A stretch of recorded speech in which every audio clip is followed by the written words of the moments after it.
If you want to find out how you can take this job here and turn it into a single color job, you're in the right place, and that's here in the Work Smarter Not Harder Dojo with me, Tony Harmer, aka the Design Ninja.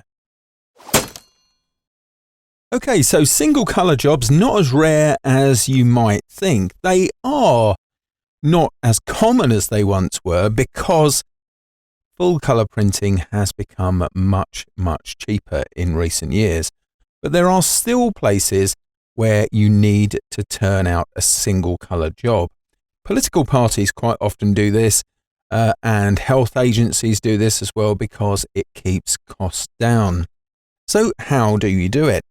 Well, here in InDesign, I've got this color image and I've got this block down at the bottom here. Everything else would knock out of that. It would just show the paper white through there. So I'm going to need Photoshop for this. So what I'm going to do is hold down the Alt key or Option key and double click on the image, which then gets me into Photoshop and into the file here.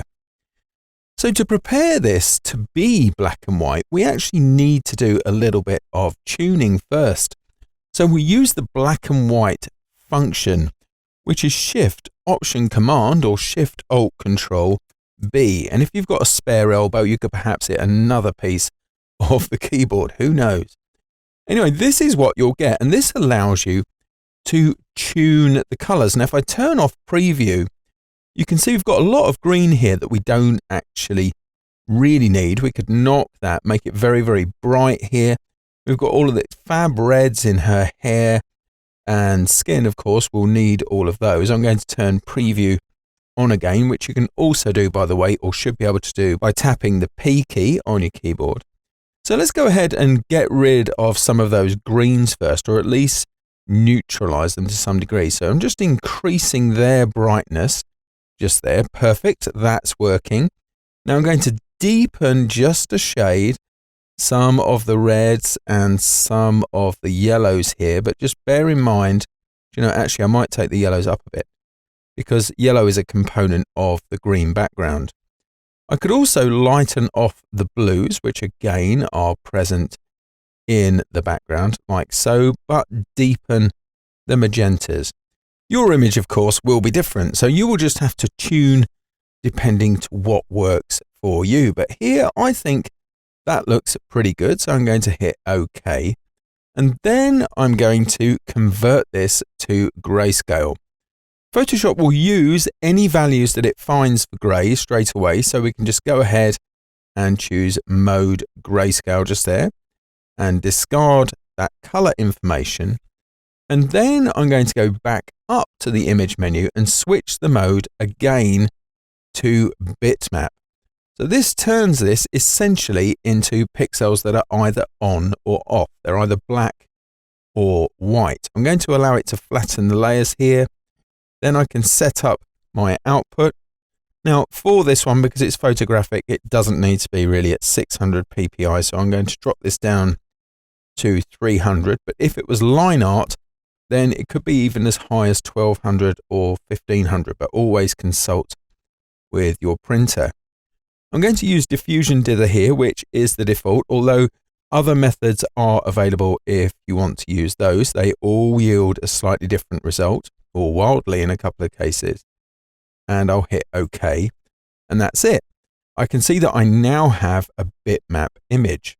Now, it might not look any different to you at the moment, but if I zoom in, just here, you can see how different that actually is. But of course, all printing forms are an illusion anyway in the main. So I'm just going to save that and then I'll go back into InDesign. Now InDesign's preview of this is not great. I've got to be really honest here. It isn't great at all, but you don't need to worry about that. And some of these things here, this banding, I think might be from the video card setup that I have here. In fact, I'm now almost certain of that. What I'll do is I'll go to my swatches because next I need a spot color. Now, if you know what the spot color is, then you can go ahead and make that swatch. But here I'm just going to choose one arbitrarily, because as long as you have a single color swatch, that can be swapped out by the printer very, very easily. So I'll change this to Spot, and then I'm going to choose from the color book. I'm going to use Pantone Solid Coated just here. And in fact, the last single color job I did was in Pantone 669C. So I'll just go ahead and choose that, and I'll hit OK.